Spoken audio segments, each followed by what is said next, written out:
दोस्तों नमस्कार। दोस्तों पश्चिम बंगाल में इस समय जो माहौल है उस माहौल में हर व्यक्ति ये कह रहा है कि अब तो ममता बनर्जी गई, और इस माहौल में अब टीएमसी के अंदर जो असर हो रहा है वो ये कि टीएमसी के नेता ममता बनर्जी का साथ छोड़कर भारतीय जनता पार्टी में जाने का जुगाड़ लगा रहे हैं। आलम यह है कि कई पुराने नेता जिन्होंने टीएमसी को ममता बनर्जी के शुरू से साथ दिया है, और ममता बनर्जी को जब टीएमसी भी नहीं बनी थी तब से वो उनके साथ है, ऐसे पुराने लीडर भी टीएमसी छोड़कर भारतीय जनता पार्टी ज्वाइन कर रहे हैं। इस समय पश्चिम बंगाल में जो भद्र लोग हैं, पढ़े लिखे लोग हैं, युवा हैं, उनकी पहली पसंद भाजपा बनी है। वो ये देख रहे हैं कि भारतीय जनता पार्टी शासित जो भी राज्य हैं उनमें जिस तरह से तरक्की प्रगति हो रही है उसकी तुलना में पश्चिम बंगाल पूरी तरह बर्बादी की तरफ चलता हुआ दिखाई दे रहा है। ना उद्योग धंधे हैं, ना वहाँ युवाओं के लिए कोई रोजगार है।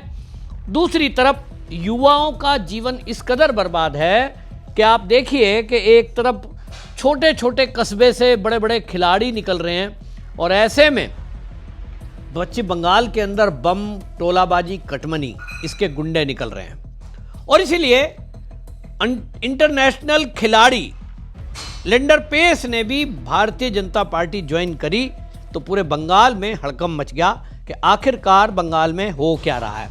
आपको ये बता दूं कि पश्चिम बंगाल में जिस तरह की चीज़ें आपको देखने को मिल रही हैं, वहाँ ममता बनर्जी एक तरफ एसआईआर से बौखलाई हुई थी, फिर चुनाव आयोग की सख्ती के कारण बौखलाई हुई है, और अब जो टीएमसी के लोग बीजेपी में शामिल हो रहे हैं उसका जो मैसेज जा रहा है, भले ही कोई निगम पार्षद होगा, पूर्व विधायक होगा, लेकिन एक मैसेज है, और मैसेज ये है कि बंगाल की आम जनता ये तय कर चुकी है कि दीदी गई।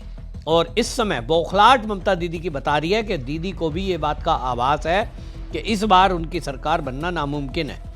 आप देखिए कि कांग्रेस, जिसका कोई आधार कहीं देश में बचा नहीं है, लेकिन उन्होंने भी 284 सीटों पर अपने प्रत्याशियों को उतारा है। अब आप ये समझ लीजिए कि जहां 1000-2000 के अंतर से ममता दीदी जीती थी, उन सीटों पर क्या हाल होने वाला है। टीएमसी की सीट वो इसलिए हारेंगी अब क्योंकि कांग्रेस ने अपने प्रत्याशी अलग खड़े किए हैं। कुछ भी समझ लीजिए, तो हर सीट पर ऐसे लोग हैं जो ना टीएमसी को पसंद करते हैं, और ऐसे भी लोग हैं जो बीजेपी को वोट नहीं देंगे, कट्टर कांग्रेसी होंगे, कट्टर वामपंथी होंगे। उनके पास एक ऑप्शन है कि वो कांग्रेस को वोट करें।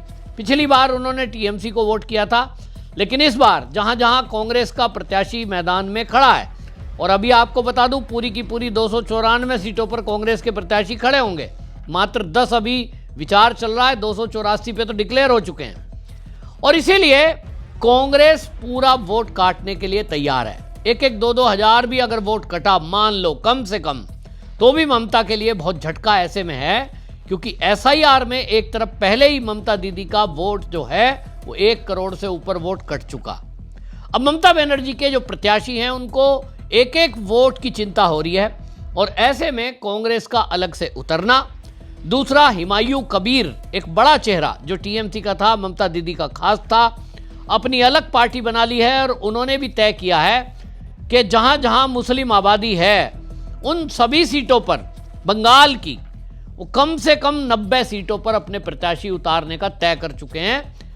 अभी उसमें भवानीपुर सीट भी आएगी, आप देखना, क्योंकि उनका तो तय है कि दीदी को सत्ता से बाहर करना है। मुस्लिम कम्युनिटी का ममता बनर्जी ने जिस तरह का तुष्टीकरण किया, उसके बाद भी अनेक मुसलमानों के ऐसे वीडियो सोशल मीडिया पर आ रहे हैं जो ममता बनर्जी के शासनकाल में नाराज हैं। एक ड्राइवर को मैं सुन रहा था, उसका खलील अहमद नाम है, वो बोल रहा था वीडियो में, बोल रहा था कि देखिए हम ड्राइवरी करते हैं, ट्रक चलाते हैं, और उत्तर प्रदेश के बनारस से फल और सब्जी लेके आते हैं। बोले बंगाल में जैसे ही एंट्री करते हैं, यहाँ ममता बनर्जी के शासनकाल में भ्रष्टाचार इतना है कि हमें पुलिस को इसका मोटा रिश्वत देना पड़ता है, जिसके कारण हमारा ट्रांसपोर्ट चलाना मुश्किल हो गया है, ट्रक चलाना मुश्किल हो गया है, चीज़ों को महंगा यहाँ भाड़ा लग रहा है, और उसके कारण इसका प्रभाव सीधा हम पर पड़ रहा है। ये सब चीज़ें असर कर रही हैं, तो आपको बता दूं बैरकपुर अंचल के नोआपाड़ा के पूर्व एमएलए जो सुनील सिंह है, 22 से लेकर 26 तक वो कह रहे हैं मुझे वेटिंग लिस्ट में रखा गया था और ये कहा गया था इस बार आपको टिकट देंगे। मेरे साथ धोखा किया ममता बनर्जी ने, मुझे टिकट नहीं दिया। 3 बार नगर पालिका के अध्यक्ष रह चुके हैं। 25 सालों तक बंदा पार्षद रहा, निगम पार्षद। ऐसा पुराना व्यक्ति जो ममता बनर्जी का खासम खास बैरकपुर अंचल से अब नोआपाड़ा का एरिया का ये पूर्व विधायक सुनील सिंह, उन्होंने टीएमसी छोड़ दी है और रामनवमी पे वो बीजेपी के खेमे में दिखाई दिए थे। जल्द ही बीजेपी में शामिल होंगे, इसकी संभावना जताई जा रही है। दूसरी तरफ आपको बता दूं कि इस मामले में अब जो है एक और नाम सामने आया और वो बड़ा नाम है, वो है लिंडर पेस। जो लिंडर पेस हैं आप जानते हैं टेनिस खिलाड़ी है, कई मेडल इंटरनेशनल लेवल पर उन्होंने प्राप्त किए हैं। भारतीय जनता पार्टी के कार्यालय में जो केंद्रीय मंत्री किरण रिजिजू जी हैं, उन्होंने उनकी ज्वाइनिंग कराई और उन्होंने इस पर बोला, उन्होंने बोला कि देखिए मैं 40 साल तक खेला माँ बाप और देश के लिए, लेकिन अब देश और युवाओं के लिए कुछ करना चाहता हूँ, अपने देश के लिए कुछ करना चाहता हूँ। तो सेवा करने के लिए मुझे लगा भारतीय जनता पार्टी से बेहतर कोई नहीं है। नरेंद्र मोदी सरकार में जो खेलो इंडिया स्कीम चलाई गई, उसके कारण उन्होंने कहा कि टोक्यो ओलंपिक में जितने भी खिलाड़ी गए उन सबकी जो मदद भारत सरकार ने की, मोदी जी ने की, वो पहले कभी नहीं हुई। उन्होंने किरण रिजिजू जी के बारे में बताया कि बहुत सारे खिलाड़ी ऐसे थे जिनको कोविड का टाइम चल रहा था तो उस समय वैक्सीनेशन होना था, सर्टिफिकेट चाहिए था, वैक्सीन नहीं मिल रहा था, उसके बिना वो जा नहीं सकते थे, वीज़ा की प्रॉब्लम आ रही थी। तो ऐसे में मोदी सरकार ने उन सभी लोगों की मदद की, ना केवल मदद की, उनके आर्थिक रूप से भी उनकी सहायता की है। जिसके पास पैसे नहीं थे उसको मदद की गई केंद्र के द्वारा। और उन्होंने कहा इसके कारण मेरे दिल में बीजेपी के लिए, मोदी के लिए बहुत इज्जत बढ़ गई।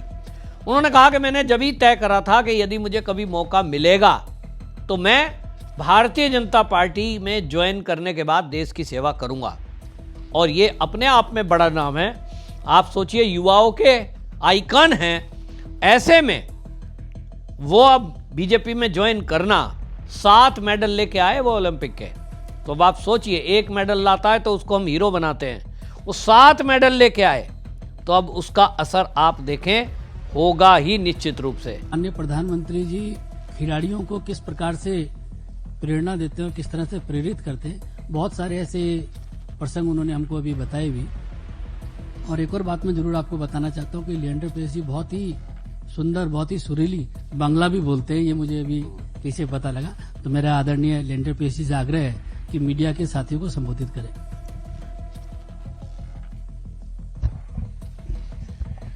नमस्ते सब। पहला मैं हिंदी में बोलना चाहता हूँ, तब बंगाली, तब कोंकणी, तब इंग्लिश, जो भी आपका मर्जी। आज हमारी जिंदगी का बड़ा दिन है, क्योंकि पहली बात जो है कि मैं हमारा प्रधानमंत्री नरेंद्र मोदी जी को धन्यवाद कहना चाहता हूँ, अमित शाह जी को धन्यवाद कहना चाहता हूँ और नितिन नवीन जी को धन्यवाद कहना चाहता हूँ। बीजेपी फैमिली को जिस तरह से मेरे को नर्चर कर रहे हैं, जिस तरह से मेरे को मौका दिए, दादा हमारे पास बैठे हैं, हमारा एक जिंदगी का हीरो जो है, जो मैं लुकअप करता हूं, हमारे पास बैठे हैं, किरण रिजिजू जी। ये जो मौका जो मिले हैं, स्पोर्ट्स एजुकेशन, यूथ और देश का सेवा और देश वालों का सेवा, यूथ का सेवा करने के लिए बहुत बड़ा मौका है हमारे लिए। और इसके लिए मैं बहुत बड़ा धन्यवाद कहना चाहता हूं प्रधानमंत्री नरेंद्र मोदी जी को। ये जो पर्ची जो है ना, ये खाली पर्ची नहीं है, ये रिस्पॉन्सिबिलिटी है। 40 साल से मैं देश के लिए खेले, डेविस कप में, ओलंपिक्स में, मां का नाम बढ़ाने के लिए, पापा का नाम बढ़ाने के लिए, फैमिली का नाम बढ़ाने के लिए और देश का नाम बढ़ाने के लिए। अभी ये जो नया खेल जो मैं लिए और मौका मिले हमारे भाई से कि अभी देश के लिए सेवा करने के, यूथ के लिए सेवा करने के लिए। हमारे समझ में खेलो इंडिया मूवमेंट टॉप स्कीम बहुत बढ़िया मूवमेंट है। किरण रिजिजू जो हमारे समझ में सबसे बेस्ट स्पोर्ट्स मिनिस्टर बने थे, टोक्यो ओलंपिक्स के तैयारियां किरण रिजिजू ने, उस नरेंद्र मोदी जी ने किरण रिजिजू को रिस्पॉन्सिबिलिटी दी है। और इस जो रिस्पॉन्सिबिलिटी ने, ये मानुष, ये इंसान जो लिए हैं, मुझे पता है कि कितना पैशन के साथ सर ने किया। कई एथलीट्स को वीजा नहीं मिल रहे थे, कई एथलीट्स को कोविड टेस्ट का इंजेक्शन नहीं मिल रहे थे, कई एथलीट्स को कोविड इंजेक्शन एंटीवायरस नहीं मिल रहे थे। सर ने ऑर्गेनाइज किए। इस वजह से जब टोक्यो ओलंपिक्स से वापस इंडियन कंटिंजेंट लौटा, 7 मेडल के साथ लौटा। यह सबसे बड़ी बात है कि इंडिया ने 7 मेडल जीते टोक्यो ओलंपिक्स में। और किरण रिजिजू ने जिस तरह से ये रिस्पॉन्सिबिलिटी लिए, इतना अच्छा से किए। नरेंद्र मोदी जी का जो खेलो इंडिया और स्पोर्ट्स का फोकस जो है, उसी फोकस से मैं यूथ पे फोकस करना चाहता हूं।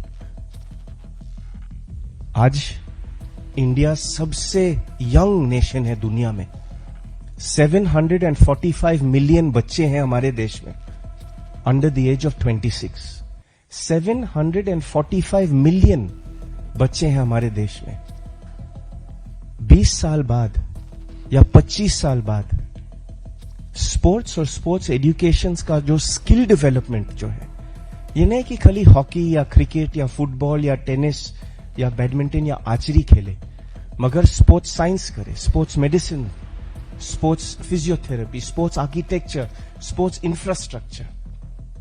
अभी जो गुजरात में जो कॉमनवेल्थ गेम्स आ रहे 2036 में, जो हम मेहनत कर रहे कि ओलंपिक्स लाने के लिए, हमारा जो फोकस है कि नेक्स्ट 20-25 इयर्स में ये यूथ का जो स्पोर्ट्स एजुकेशन, उस पे फोकस करें कि बच्चे को स्किल डेवलपमेंट में सिखा के उसको जॉब्स मिले, उसको एम्पावर करे। 40 साल से मैं मोटिवेशन कर रहा था कि मैं कर सकता हूं तो आप भी कर सकते हैं। If I can you can. हां, मैं बंगाल में पैदा हुआ था। हां, हमारा मां बंगाली हेरिटेज से पैदा हुआ।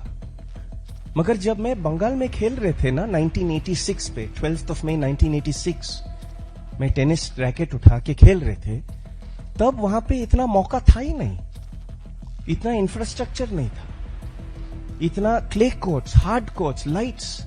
आज भी पूरा देश में एक इंडोर टेनिस कोर्ट नहीं है। और हम ट्रॉपिकल देश में रहते हैं, जहां पे बारिश के मौसम 3 महीने या 4 महीने होते हैं, जहां पे गर्मी का मौसम 3 महीना होते हैं, तो 6 महीना या 7 महीना वहीं पे निकल जाते हैं। और एक इंडोर टेनिस कोर्ट नहीं है। और जब मैं बंगाल में टेनिस सीख रहे थे, तब से आज तक इंफ्रास्ट्रक्चर और अच्छा हुआ है। मगर बंगाल कैन डू बेटर। हम बंगाल में फोकस कर सकते हैं, तमिलनाडु में फोकस कर सकते हैं, बिहार में फोकस कर सकते हैं, गुजरात में तो बहुत फोकस है अभी। मगर पूरा देश में हम स्पोर्ट्स और स्पोर्ट्स एजुकेशन में फोकस कर सकते हैं कि बच्चों को इंस्पायर करे, एम्पावर करे। हमारे जो वुमेन एम्पावरमेंट जो होते हैं खेल में, जो हमारे खेल जो होते हैं टेनिस, वो पहले खेल जो है कि इक्वल प्राइज मनी मिलते हैं। सेरेना विलियम्स को एक ही प्राइज मनी मिलते हैं जो रॉजर फेडरर को मिलते थे। आजकल साबालेंका को एक ही प्राइज मनी मिलते हैं जो अल्कराज को मिलते हैं। उससे भी अमेरिका जो कॉलेजिएट सिस्टम जो होते हैं, NCAA, national collegiate athletic association, वहां पे लड़की को इक्वल अपॉर्चुनिटी स्कॉलरशिप्स मिलते हैं जो लड़का को मिलते हैं। मेरा जो इच्छा है कि वो इंडिया को लाने के लिए वो प्रोग्राम, जो कॉलेजिएट प्रोग्राम है, जो स्कूल्स का प्रोग्राम है, जो हमारे भाई कितनी मेहनत की है खेलो इंडिया के साथ, नरेंद्र मोदी जी ने कितना मेहनत की है। अभी जो आगे का रास्ता जो है, प्रधानमंत्री का ब्लेसिंग्स लेके, टीम का ब्लेसिंग्स लेके, हर बच्चे को मौका मिले कि जब 2036 ओलंपिक्स इंडिया पे आएंगे तब हम 7, 10, 15, 20, 25 मेडल से ऊपर हम भी जीत सकते हैं। यह हमारा इच्छा है, क्योंकि होस्ट नेशन के वजह से हर इवेंट्स पे हम लोग को एंट्री मिलता ही है, मगर हम लोग क्या शोकेस करने वाले आज, वो मेरा फिक्र है। तो मुझे पता है कि आप काफी सवाल पूछना चाहते हैं, आपका सवाल सुनना चाहता हूं, और जितने अच्छे तरह से मैं जवाब दे सकता हूं मैं देंगे। मगर इस जो नया रिस्पॉन्सिबिलिटी जो है, मैं यहां पे सीखना चाहता हूं। बड़ी बात है कि मैं दुनिया का सबसे बड़े पॉलिटिकल पार्टी आज ज्वाइन की है, मगर क्यों? हां, बंगाल में, हां, गोवा में, जहां मम्मी डैडी वहां से आए थे, हमारा लेगेसी वहां से। मगर ये मत भूलना कि मैं वही गली में गली क्रिकेट, गली फुटबॉल खेले जो हर लड़की और हर लड़का चल के स्कूल जाते थे, स्कूल से वापस आते थे। मैं देश का लड़का हूं, शायद तमिलनाडु में हो या पंजाब में हो या कन्याकुमारी में हो या गुजरात में हो या नॉर्थ ईस्ट में हो, इंडिया का कोना से कोना लेके मैं हर बच्चे का एम्पावरमेंट करना चाहता हूं। और मैं इन सब मशहूर पॉलिटिशियन से सीखना चाहता हूं। ये हमारा बहुत बड़ा मेंटोर है, किरण रिजिजू ने मेरे को बहुत इंस्पायर की है यहां पहुंचने के लिए। कभी कभी मैं फिक्र करता हूं कि इसका सर का नॉलेज स्पोर्ट्स में इतना ज्यादा है कि खुद का स्टैटिस्टिक्स पता चलना है क्योंकि कभी कभी जब बैठते हैं और सर से बात करते हैं, मैं देख सकता हूं कि स्पोर्ट्स का पैशन इसके अंदर कितना है, देश के लिए कितना पैशन है। और सर, आज हमारे लिए बहुत बड़ा दिन है कि आपने मेरे को ये रिस्पॉन्सिबिलिटी दी है। इसके लिए बहुत बहुत धन्यवाद। मैं आपसे सीखना चाहता हूं, आपका स्टूडेंट बनना चाहता हूं, और आप सबका स्टूडेंट बनना चाहता हूं कि आगे जो रास्ते हैं आप सबके साथ सीख के यूथ, इंडिया का यूथ को ताकत देना चाहता हूं कि हम स्पोर्ट्स से इंडिया जो आज जो इंडिया है, 5 साल बाद, 10 साल बाद, 15 साल बाद हम लोग सुपर पावर बने। क्यों? क्योंकि यूथ को हम एम्पावर करते हैं। हम इस वजह से मोदी जी को थैंक यू, मोदी जी को उसका जो लीडरशिप जो है, जिस तरह से वो हम सबको लीड करते हैं। इंडियन इकोनॉमी देखो या इंडियन इंफ्रास्ट्रक्चर देखो, जिस तरह से हाईवेज बनाए, हर शहर को कनेक्ट किए, जिस तरह से एयरपोर्ट्स बनाए। काफी तो फ्लाइट लेते हैं हम, मगर आजकल के एयरपोर्ट कितना बढ़िया बनाए। मोदी जी ने देश के लिए इतना अच्छा इकोनॉमी बनाए कि आजकल जो जियोपॉलिटिकल सिचुएशन है दुनिया में, जहां रशिया और यूक्रेन का वॉर चल रहा है, जहां गाजा और इजराइल और ईरान का वॉर चल रहा है, अमेरिका से वॉर चला रहे, इंडिया में बहुत बड़ा मौका है कि हम एक सुपर पावर बने। मोदी जी का लीडरशिप से, मोदी जी का विजन से, और प्रधानमंत्री का जो पैशन है स्पोर्ट्स में, इसके साथ आगे बढ़ना चाहता हूं। तो इस वजह के लिए धन्यवाद। बहुत बहुत धन्यवाद सभी मीडिया के सभी साथियों का धन्यवाद। जब हम लोग लिएंडर जी को पार्टी में यहाँ ज्वाइन कराने के लिए ला रहे थे तो एक महान खिलाड़ी के रूप में हम सोच रहे थे, लेकिन मैं निश्चित तौर से कह सकता हूँ उनका वक्तव्य सुन के कि पार्टी के एक बड़े प्रवक्ता भी भविष्य में साबित होंगे। आप सब लोगों का बहुत बहुत धन्यवाद। आप सब लोगों का थैंक यू, धन्यवाद। इसी में भारतीय जनता पार्टी में जिस तरह से अब लोग शामिल हो रहे हैं, इस पर चर्चा उठ रही है और चर्चा इस बात की भी है कि टीएमसी में जो मिरिक म्युनिसिपैलिटी है उसके काउंसलर है पूनम बिश्वा। पूनम बिश्व ने भी बीजेपी ज्वाइन किया है और उनका कहना यह है कि महिलाओं के प्रति जिस तरह से ममता बनर्जी सरकार में अत्याचार बढ़े हैं, जिस तरह से ममता बनर्जी अपराधियों के साथ खड़ी होती है, महिलाओं ने दीदी को सत्ता में लाया था, उनको सबको उम्मीद थी कि महिलाओं के लिए ममता बनर्जी कुछ करेगी, लेकिन ममता बनर्जी ने महिलाओं के साथ धोखा किया। दूसरी तरफ भारतीय जनता पार्टी है जहां महिलाओं का सम्मान और महिलाओं की सुरक्षा, इस पर सबसे ज़्यादा ध्यान दिया जाता है। और इसीलिए आपको बता दूं, पूनम बिश्व ने भारतीय जनता पार्टी ज्वाइन की है। ये अपने आप में चाहे 1 या संख्या 2 है, लेकिन कोई लोग खुद अगर टीएमसी में रहे हैं और वो ममता बनर्जी की पोल खोलते हैं, उसका असर जनता पर ज़्यादा जाता है। और यही नैरेटिव की लड़ाई है।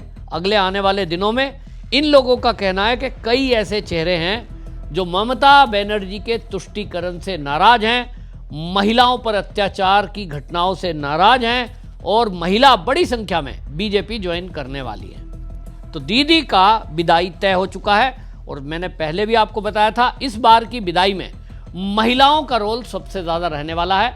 ममता बनर्जी को सत्ता तक बिठाने का काम भी महिलाओं ने किया था, तो ममता बनर्जी की सत्ता से विदाई भी बंगाल की महिलाएं करेंगी, ये मुझे साफ साफ दिखाई दे रहा है। आपकी क्या राय है कमेंट में जरूर लिखें, वीडियो शेयर करें।